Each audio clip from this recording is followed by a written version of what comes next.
the verbals. So you want to find out the overarching desired outcome.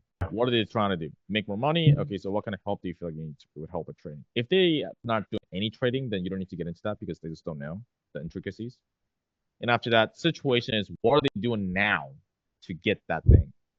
What are they doing now to whatever the thing is? And then how long? So maybe I'll let it later. So what are they doing? How long?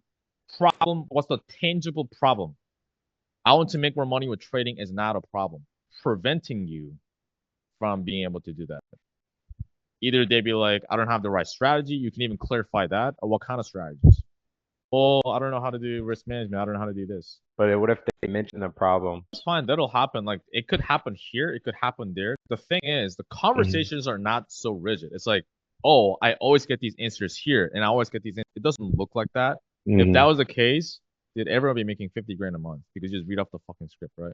That's not how it works. But when you get that, that's fine. So let's say, yeah, do you know what you're looking for when it comes to help with your trading? Is like, oh, I keep blowing accounts. Yeah, That may happen. Oh, that could be some trouble. What do you mean? Oh, I blown this much. Okay, so what 20K. kind of help do you feel like you need so you don't have to keep blowing accounts? So you reloop back to that. They'll be like, I need help with this. Okay, so what are you doing at the moment to get Get help. whatever you just told me? Oh, how long have you been doing that? And then you don't have to ask them, well, is it working? Because they already told you the problem, right? So Yeah. what you do in that case is like go back, be like, okay, so earlier you were talking about you've blown up some account. What do you feel that is? Like what's going on? What do you feel like you did or didn't do on those trades that caused you to lose those accounts? Over leverage. Right. And if they say I don't know, okay, but if you really thought about it, it's like, I don't know how to do this. I think this is the thing. Okay, and how long has that been going on, or how often has it been going on? Where you're blowing accounts this much? Okay, so tangible problem. How long the problem's been a problem? The reason why we want to find out what's how long is because it adds more urgency. It adds Mhm. more. It agitates the pain. Because if your back hurts for like 1 minute versus your back's been hurting for the last 2 years, do you want to get rid of the back pain? Mhm. You know. And the thing is, these people may not like until they talk to you, they may kind of got them numb to their problem because maybe this it's been going on for a while. But through these questions, it resurfaces their pain again. Like I haven't thought about that. And then after that, why is the problem the problem? What is the implication? How is the problem affecting them? And how you do that is you go that part. So if you go to the problem section, so if you go to the problem section, I kind of do an overview of different answers you could get. So I built out a decision tree. Is it working? Yes, no. Let's say they tell you a problem, you proceed to below. If it's kind of vague, you can be like, oh, what do you mean? Or you just repeat back the word. Inconsistent? How long has that been going on? And then after that, these are the implication questions you can ask. Like, how's it affecting them? Because like the problem itself is not the thing, right? It's how's it affecting them. Oh, what does that do? What's that doing to you? What's that doing to your accounts? So you ask that. I messed up today. I interjected and I said, has that been giving you some type of fear towards the markets? And I felt like me saying um that was pretty assumptive. What is your thoughts? Yeah, you're putting words into their mouth. And the problem with that is the best case scenario is like, yes. And that's it. Yeah, yeah, But it worked oftentimes what out. happens is that I would say fear. They push back. And so when you're asking a question, you want to know that 80% with your 80% probability, you know what kind of answers you're gonna get, and you know that answer is gonna be beneficial to the sale.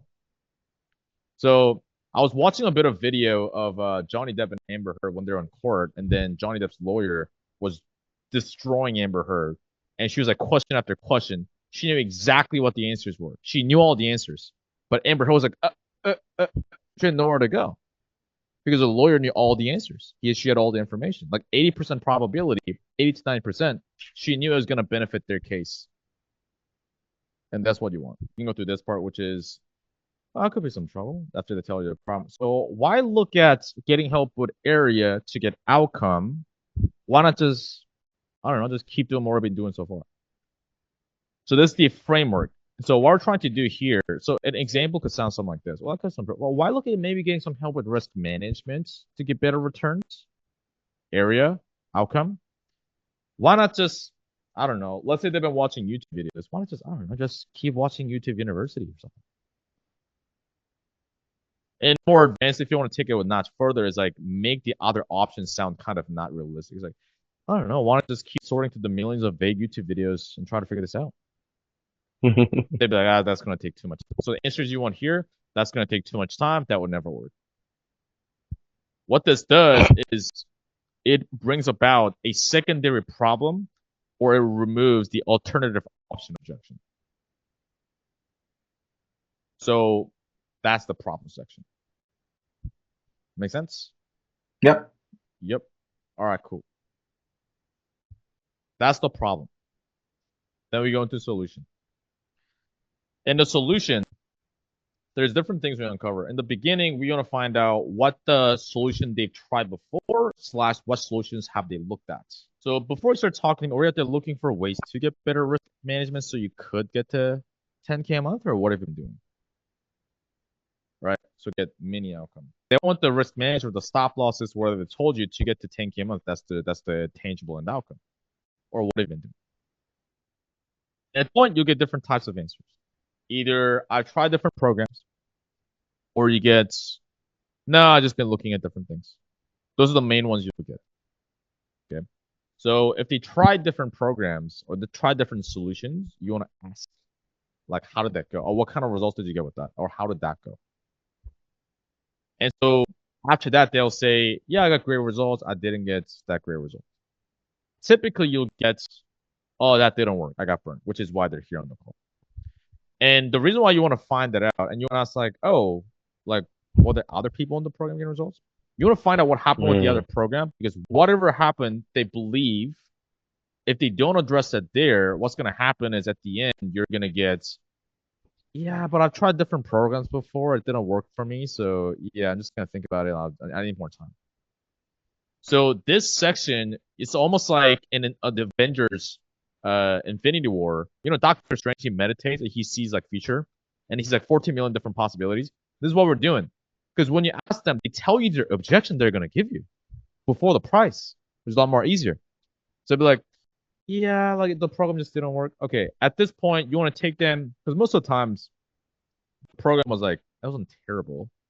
You want to find out if the program was actually terrible or if it was good, what actually happened, and have them take responsibility. So if they say like, yeah, it didn't work. Okay, what other people in the program getting results? If they say, I mean, yeah. So if there are other people in the program getting results, what do you feel held you back from getting results? So you don't want to ask them from an accusatory tone, but it's just like, yeah, like what happened? And they'll be like, whatever they say, they'll be like, yeah, but. And if they're making excuses, they're externalizing responsibility.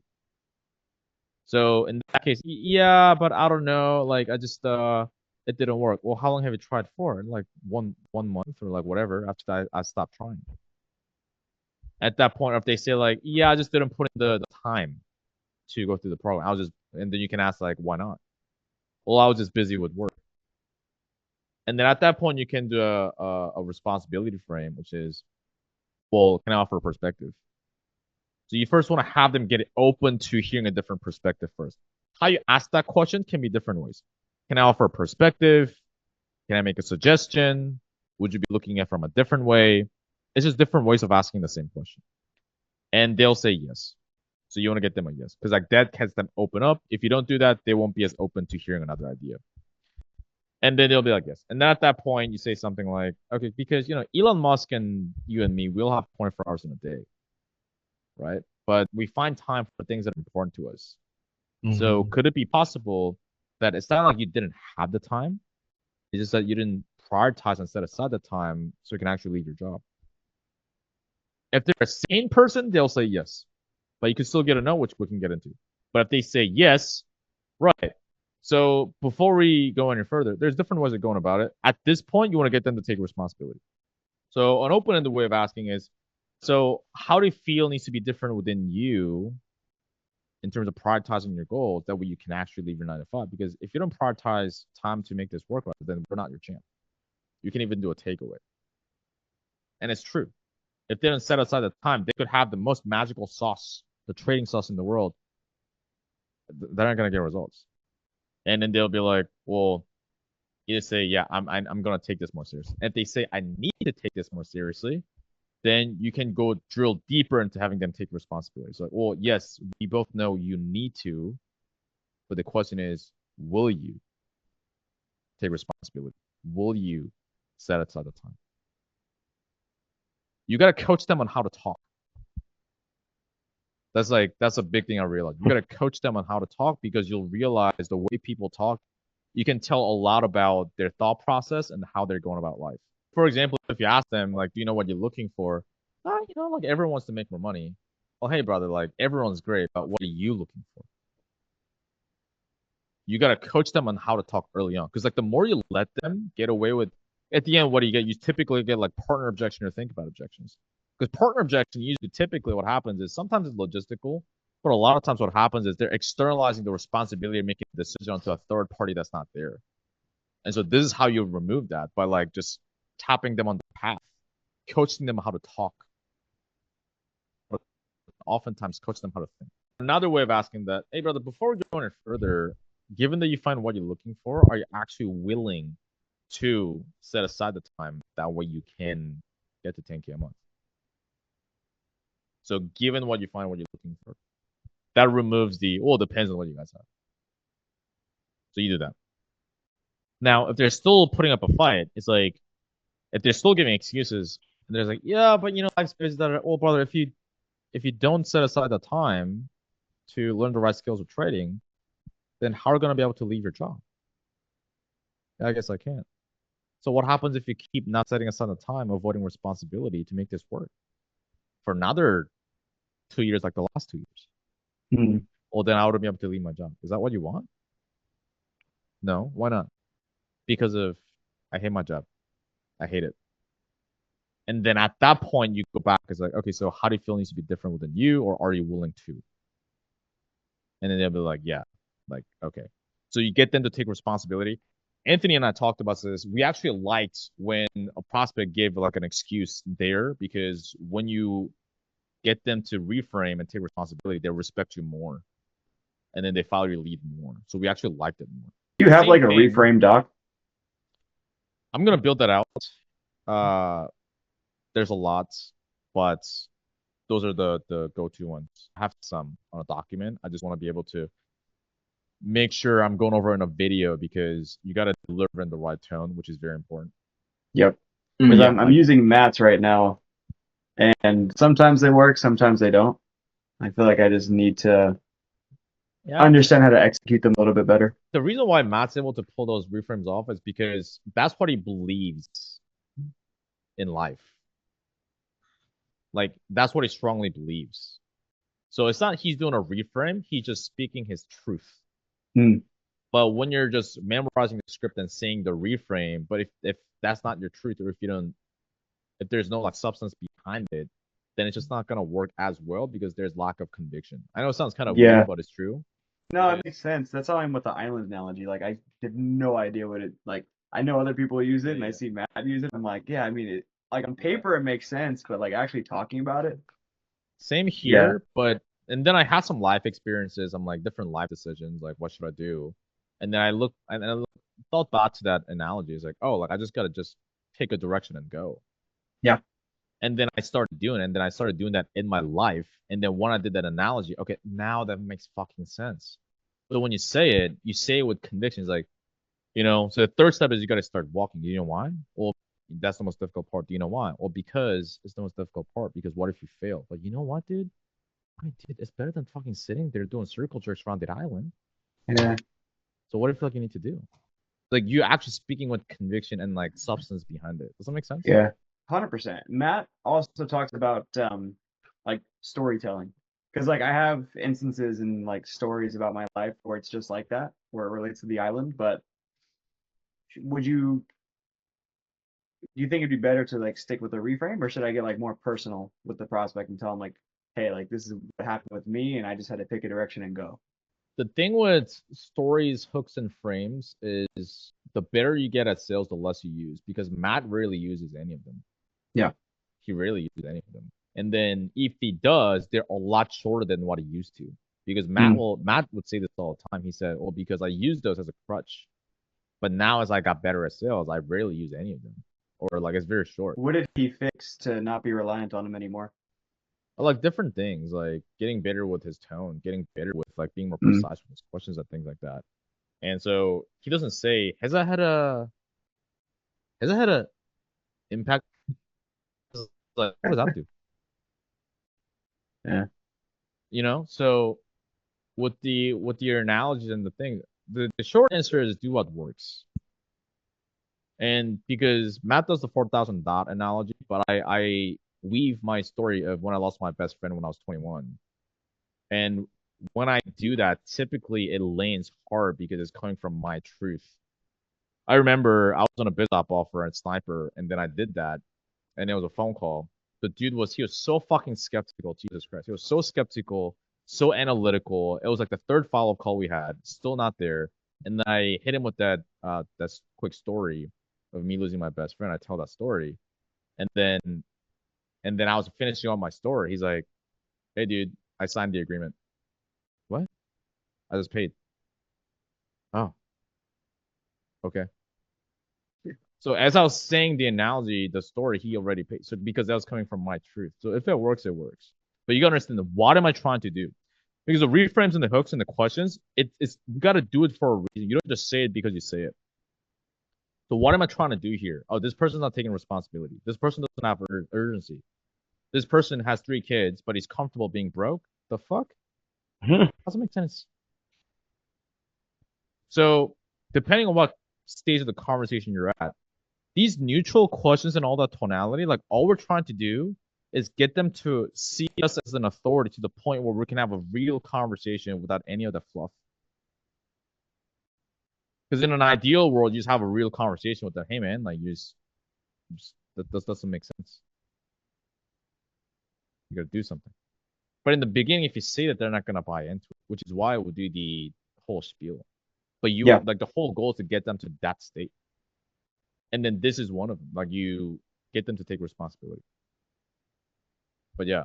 So if they say, "Hey, I've been watching YouTube videos, I'm just looking around," and then, or if they say something like, "Oh, I just haven't found something that's legit. I just haven't found something." I used to buy into that, but until then, I realized. I remember Matt was reviewing a call during a role play, and a salesperson was like, "Yeah, I just haven't found something that's legit." Well, how long have you been looking for? Like 6 months. Oh, bro, Grant Cardone spends $10 million a year in ads. He's the biggest fucking sales trainer. Like he's everywhere. I don't think you were looking hard enough. I was like, oh. Because the thing is, if someone's really trying hard enough, looking hard enough, they would have won something. If it's been like 3 or 6 months, it goes back to the island thing, which is like pick a direction and start walking. They would have been something, because that's what successful people do. Like they pick something and go, right? So if they say like I just haven't found something legit, it's like, oh brother, sounds like you weren't looking hard enough. So these people are looking for permission to actually do something, and they're looking for justifications of why they haven't gotten the success or gotten start taking the action. But like if we're not the ones to kind of help them see that, then most likely they will never fucking do it. So that's our job. It's like, well, brother, just have a real conversation. Well, brother, it sounds like you weren't looking hard enough. Sounds like you weren't trying hard enough. And so that'd be like, yeah. And why is that? Let's talk about that. Oh, my job got in the way. And that's when you go back to the responsibility. So what we do isn't like biz op, like, but it's kind of biz op basically. And the thing with people in biz op is we talked about it last time too, but they're like responsibility and comfort frames. Those are huge. Those are huge. And so because these people have never taken responsibility, it's like take orders at their job. And then there's and nothing wrong with that. But if they want to make a change, it's like, dude, like you're literally volunteer raising your hand, saying, "Hey, I'm gonna leave that comfort. I'm gonna leave that order taking to become a professional trainer because that's the life I want." And you can have these conversations too, right? So before going and get outside of your comfort zone, you don't have to keep being paycheck to paycheck anymore. Yeah, why? Okay, cool. So let's do this because I want to make sure we do it more for you. But you need to. I used to have a red line here. Matt used to have a red line at like consequence, cost of inaction. And before he got there, he never moved on. I had 2 red lines. I had one red line there and one red line here. Hmm. And before I got them to take responsibility, I did not move on. So on the biz op offer as sniper, I was selling the other 3 reps combined by myself. That's what I was doing. I believe that's one of the biggest reasons. Because I didn't move on until they took responsibility. Yeah. Make sense? Any questions so far? I'm gonna add some red lines today. There we go. All right. So after you do that, and then you find out the ideal criteria in a solution, right? So solution, what have they looked at in terms of solution? What have they tried in terms of solution? After that, okay, what are you looking for in an ideal solution? Reason why we find that out is because in pitch, here's what we want. In our pitch, we don't, Russell Brunson talks about in his book, we don't want to get an improvement offer. We want to get something different, like an opportunity, new opportunity. What does that mean? Improvement offer is basically like, we'll give you more, we'll do it better. That's improvement. It's better than nothing, but it's still not as like, I feel like I tried that before. People want something different. People want something different. And so that's just how human beings work. And so as long as it's true in our presentation, we just frame it and phrase it in a way that's different from what they tried before. The guy that had a 6K PIF the other day, he had concerns because he was burned from like 2 other programs. And then so I asked them, hey, what did the support look like in the other programs? Well, just a Discord channel. Okay, so if just a Discord channel, like, I mean, they're looking over your shoulders and showing exactly what you need to do, what buttons to click, and what you're doing wrong, right? I asked that question because I knew that he wasn't getting it. So again, lawyer, 80% of the time, like you know the answer you're gonna finish. She's like, no, I just wasn't. So I mean, you can watch a bunch of videos, you can have a Discord channel, but if they're not telling you what you're doing wrong or what you're doing right, then how are you supposed to know if you're doing right or wrong? They're like, yeah, I can't. Okay, well, what we do here in Accelerator is first of all, on our live trading sessions, in our head traders, they tell you, okay, well, click this, here's why, click that, here's why, and here's when to do it. And more importantly, we have you do it because we're not just going to talk at you. We got to make sure that you can be a self-sufficient trader. So we have you do it, and we look over your shoulders. So in a safer environment, here's what you want to do. Here's what you're doing right. Here's what you're doing wrong. That we can be a self-sufficient trader. So that's what you want to do. So this part and the pitch is interconnected. So if they try like just Discord channel, that'll remove a lot of the prevent or handle a lot of the objections of like what I've tried before didn't work. And from my experience, what these people have dealt with is just those fucking Discord channels. They were not getting the support. But an accelerator, we look over their shoulders, we tell them exactly what to do, and we have them do it, and then we give them here's what to do, what not to do. And people want that certainty. I like when you ask, like, how do you best learn? Yep. And I've been asking that a lot last week, and most people say, yeah, I'm hands-on, and then you just tie it right into the pitch. It's like, oh, damn. So that's how business works. Like you ask them what they want and you give it to them. Right? So here's what we're doing. That's what we're doing. If they say like, what's your ideal criteria? They don't know. Well, how do you point? They'll be like, you know what? I'm a visual learner. I like to be hands-on. I like to ask questions and get answers. They'll tell you. Okay. And then this question, you ask it in different ways because of different contexts. Typically, most of the times you're gonna ask it like, okay, why is that so important to you? And the reason why we want to ask it that way, you want to put a stutter or a pause before and after the thing you want to accentuate and emphasize. So here, if they say, well, I need some accountability. Okay, so the accountability, the reason why we mentioned that is because depending on the conversation, if they're talking about a bunch of different things, and if you just why is that important? There's like which one? They don't know. But if you're like, okay, the accountability, why is that so important now? So like it's accentuating the accountability, the item, the thing. And typically the reason why we want to do this because we find out why it's important. And typically a lot of times too, it'll kind of talk about like secondary problems or in their trading or in the previous thing they tried. So they'd be like, because I have no accountability to right now, it's just hard for me to stay consistent. There we go. Now, if they were giving lack of urgency here when we're trying to ask them, hey, like, what have you been doing? And they're like, like I just got lazy or I just didn't think it was the right time. Let's say you pre-handle that still, you want to tie that off here. In that case, if you find a lack of urgency, you accentuate the now. How you do that is, okay, so the accountability, why is that so important to you, like, now then?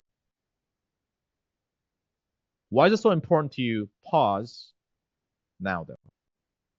So what that does is even though it's the same fucking question, same sentence, now they focus on the time frame, which they answer in a way with more urgency, even before cause of an action. So you start to seeding. Because they'll be like, yeah, because before I was slacking, so on and so forth. And then you want to get into, hey, if you got the solution, what would your life, how would it be different? Okay, so let's just say we're able to help you, risk management and looking over your shoulders so you can get to that 10K a month. What would that allow you to do that you can't really do right now? And don't tell me something boring, reinvest or real estate. I ask it in that exact way for a particular reason. So, very specific. So let's say you can do this so you can get this outcome.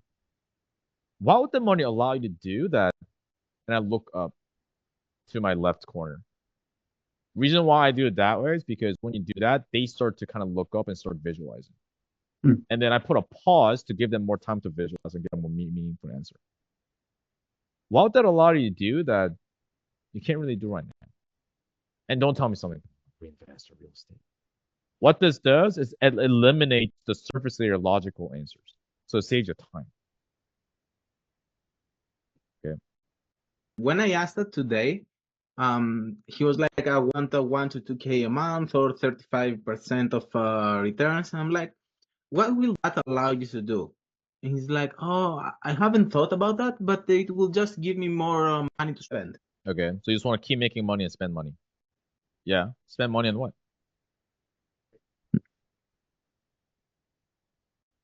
House? Champagne? At the club? What are we talking? And you can see that too, right? If they're giving something vague in the beginning, you can be a bit playful. Like, what are we talking? It's like, not that, but this. So, and then at that point, you kind of want to draw it out. Not too much, but you do want to drag it out. So common ones with what we sell here is, let's say I want to retire my parents, I want to retire my wife, I want to retire myself. Oh, that's awesome. Why is it important for you to retire your parents or retire your wife? Where is it coming from? This question is very powerful when used the right way. So if they say, hey, I want to put my kids into private school.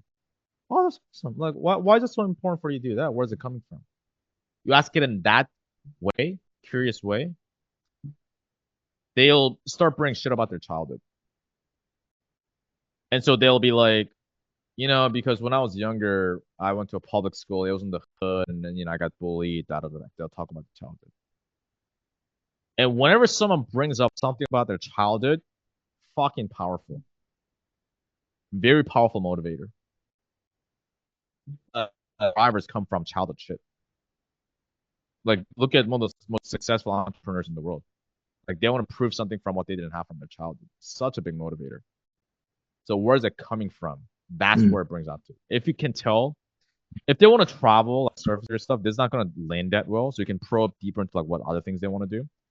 But like stuff like that, when you feel like you can get something, you have a pretty good hunch. Where's it coming from? Okay. And okay, so let's say they want to retire the wife. Okay, so how much do you need to actually retire yourself and your wife comfortably so you can actually do things that you want to do, live the life that you want to live? I'm not sure, but if you really thought about it, I guess like 2 mil, 3 mil. Okay, so goal to that time frame is just a dream, and we don't care about your dream. We care about your goal and helping you get there. So by when do you want to retire with you and your wife? What this does is this adds more urgency because now we're showing down to time frame, and also this gives you a more like a coach frame, which they start to see more of an authority. So it does both. They'd be like, by 60. Okay, how old are you now? 55. Okay. So you being able to do that. So this is the visualization part. So you want to get them. We talked about the tangible outcome, which is like retiring. Now we want to get more emotional because that's what human beings make decisions from. So you being able to do that, you come home one day, in this case, you come home one day and you tell your wife, like, hey, honey, so I know you've been working for a while. Don't go to work tomorrow. I got us. How does that make you feel being being that husband and being the leader of the house? And they'd be like, yeah, that's really good. Yeah, I feel proud. Doing those kind of answers. If they say something like, yeah, really, that's the goal, isn't it? That's not an emotion. So then be like, yeah, for sure. But, like, how would you feel? I'll feel proud. So you being able to do that and you give a visual, don't like overdo this, overcook it. Like you being able to do that, you come home one day. You want to paint a visual picture because what that does, it gets them more emotional. They'd actually imagine it. So you being able to come home one day, it's like, hey, honey. So imagine a moment they would want. We're selling that. We're not selling Discord channels and coaching calls. So you being able to do that. Like, how does it make you feel? And that's why also a lot of times, like, there's different reasons why you want to stick with like tangible outcomes. For example, so okay, so if you want, we can talk about, you get better with risk management so you can actually retire your wife. Want to do that? So sometimes I would say 10K a month so that you can retire your wife. I just say like retire your wife because that removes the income out of the equation, but also focus on the emotional thing, which is what they want anyway. So that's kind of how I did it. But yeah, so there we go. You want to pause. So you being able to do that, I look up on purpose. Typically, I'm looking here for my contact, but I look up on purpose. So you being able to, because what that does, like now, when you look up, they start looking up, and then they start visualizing and get more emotional. You being able to do that, da da da da. How does that make you feel? To be that insert identity, to be that provider and that leader of the household, to be that son. Yeah, it's so good. Yeah, I can see that. I purposely put I can see that instead of that makes sense because it's a visual word, see, so it still gets them in the visual state. Yeah, I can see that. Or if you can tell that, for example, they're a more auditory person, if they keep using word like, yeah, I hear you, or that sounds good, then I'd be like, yeah, I hear you. If they're a tactical person, if they say like, yeah, I feel you, then I'll be like, yeah, I feel you on that. After that, and with the current skills you have now with trading, how close are you to being able to be that husband, retiring you and your wife? Skills with trading is a bit broad. You can do that, or it can be like skills with risk management, whatever the problem was. And then being that identity, making that phone call or whatever, the visual image. And if you've done a good job at it, they'll say not close at all. And then you move on and go into cost of inaction. You go into like, why is that? And they'll explain why, which cements that builds the gap.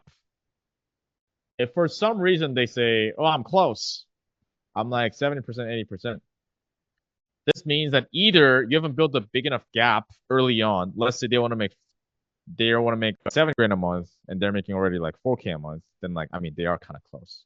That's fair enough, right? So in that case, you gotta stretch the gap early on so you don't get that. But for some reason, you say I'm close. Okay, so let's say on a scale from 1 to 10. 10 being making 10K a month every month, coming home and they're retiring you and your wife, and 1 being nowhere near it. Where would you say you're right now with the current skills and profits from trading? And if they say like I'm at an 8, then you okay. So I know I'm Asian, but I'm not a math wizard. But you want to go, which is 5xing your current profits, and you're saying you're 80% of the way there. The math is not mathing, and you say it that way on purpose. Wait, hold on. So I'm not a math wizard, but you want to go from this to this, which is this. The math is not math. At that point, if they're a sane person, they'll say, okay, in that case, I'm a 2. Right? If they still put up a 5, there's some different reframes you can do. Go back to the problem, things like that. But typically, it's like, okay, in that case, I'm at a 2. Why is that? And then boom.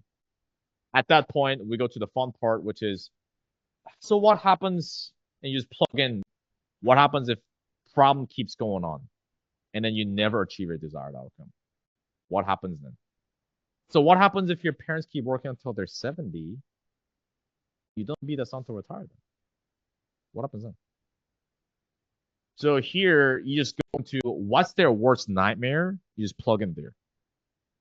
What is their worst nightmare? And then in that case, either they tell you what is the cost of inaction, or it'll be like, oh, that'd be horrible. Why is that? Clarify and probe into that. All because of, they would just, I don't want to, me seeing my parents working at 70, then I feel like a bad son. That's good enough. You willing to settle for that? But if they're being like, oh, that'll never happen. Oh, hold on. Hey, brother. It is happening now. It's been happening. So history tells us what. Because if you keep doing the same things that got you to 2K a month for the last 3 months, then how are you supposed to get to 10K a month and actually retire? That a lot of times we'll get that. But if they're still being delusional, not in a good way. If they're like, if they're like, oh, like I'll get there no matter what. At that point, you can do a quick analogy. Burning building. Yeah, but it's a shortened version. So, have you ever seen like when people are getting out of a burning building? Are they walking or running? Running. Why? Because they don't want to die. Right? Because there's an enormous consequence of their inaction. Right? So willingness aside, because I can tell you're a willing person, but like, what's that actual burning building for you? Like, what's going on? And if they still put up a fight, hey, brother, like, and then people run faster away from things versus running towards something. And us as a coaching organization, we want to make sure you're gonna have days where you don't want to do this. We'll have that. So we're gonna be saying, hey man, do you still want this? And if you said if you don't, this happens. Like what's actually going on? We gotta be able to hold you accountable as well so you can get to your goal.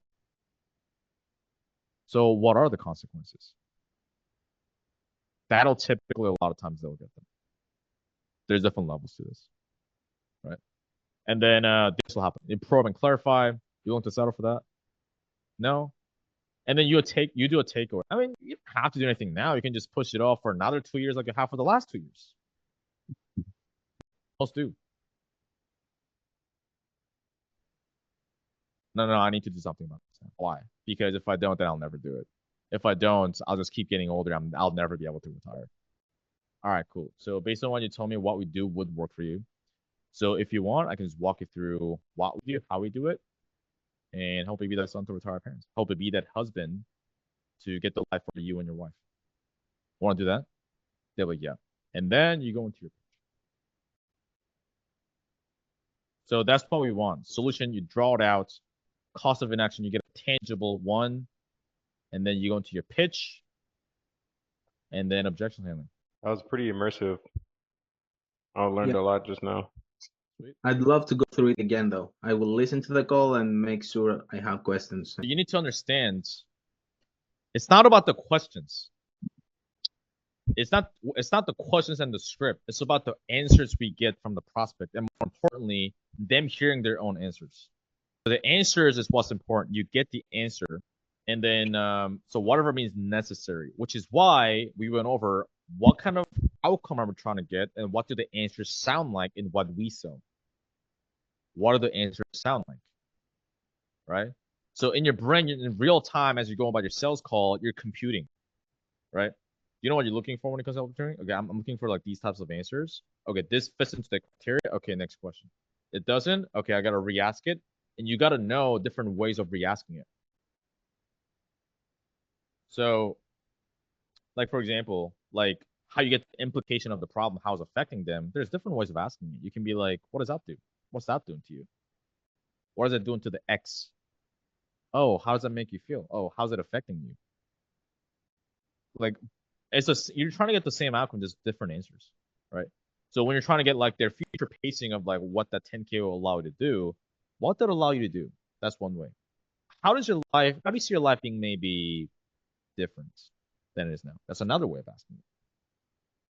Right? And so you gotta know these things. And you gotta get the answers you want. You need to get the answers you need to get. Okay. And again, it may happen that you get the problem up top. In that case, okay, great. But okay, and then you lose that as a segue to get the desired outcome, and then you move down, and then you loop back to the problem. As an example, you need to have a crystal clear understanding of this. That way, on a sales call, you're not going, gotcha, gotcha. Anyways, next question on the script. They can tell you're not listening. They don't open up. They tell you, let me think about it. So yeah, listen back to the recording, study this, practice this, and I'm gonna be adding more stuff to school. Study that too, implement it, activity and process. Because you getting better at these questions, tonality, objection, it's gonna take time. Build your pipeline, upsell, check in with clients, generate referrals,